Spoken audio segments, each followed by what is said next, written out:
किसी के कहने से नहीं, किसी के कहने से शुरू में माना, लेकिन अब ऐसा माना कि आपका और उस उपास्य देव का सीधा संबंध है। अब किसी के कहने के कारण आप भजन नहीं करते, भजन बिना रह नहीं सकते, तो ये हो गई अपरोक्ष उपासना। आप अपने भाव में इतने प्रतिष्ठित हो गए कि वो देव से आप बात करते हैं, देव की प्रेरणा मिलती है। किसी के कहने से मैं तो शिव जी का मंत्र जपा और जपते जपते फिर अंदर से आवाज आने लगे, मैं क्या कौन बोलते? बोले मैं बोलता हूँ। तो पहले शुरुआत में किसी के कहने से ही भगवान को मानते हम, इस भगवान को, तो परोक्ष हो गई।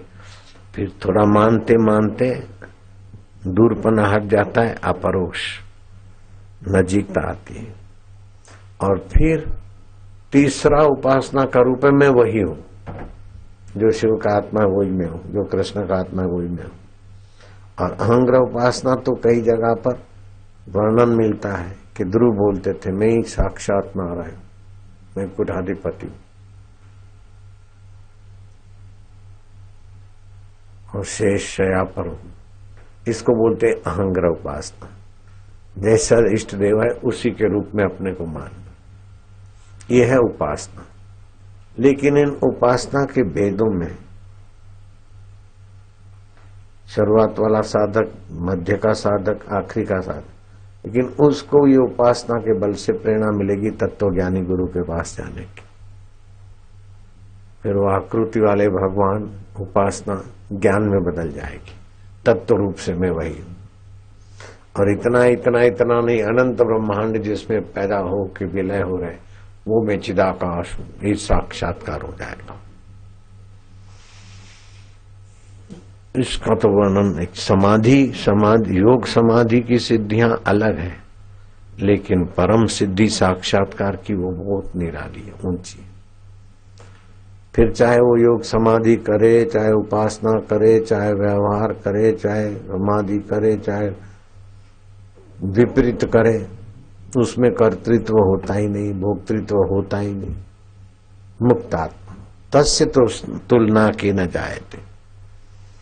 लेकिन उसको लीलाशाह बाबू का सत्संग मिला होता तो उद्देश्य बना लेता कि मुझे आत्मरस पाना है और दूसरों को पावाना है, तो आशाराम बापू भी बन सकता था। नाम भले उसका आशाराम बापू नहीं होता, लेकिन उद्देश्य और सच्चाई ये है कि मैंने ये इतना ऊंचा उद्देश्य नहीं बनाया था। मेरा उद्देश्य तो था शिव जी का दर्शन हो जाए और शिव जी प्रकट हो जाए। शिव जी पूछेंगे क्या चाहिए, मैं बोलूंगा कुछ नहीं, तो शिव जी खुश हो जाएंगे, बस। जब मैं गुरु जी के चरणों में गया तो गुरु जी ने कृपा करके मेरा उद्देश्य ही बनाया कि अपने आत्मदेव को जान लो, आप मुक्त हो जाओ और दूसरों को मुक्त करो। गुरु जी ने ऊंचा उद्देश्य भर दिया और वो गुरु जी की कृपा से ही ऊंचा उद्देश्य का काम भी हो रहा है। बड़ी मौज है।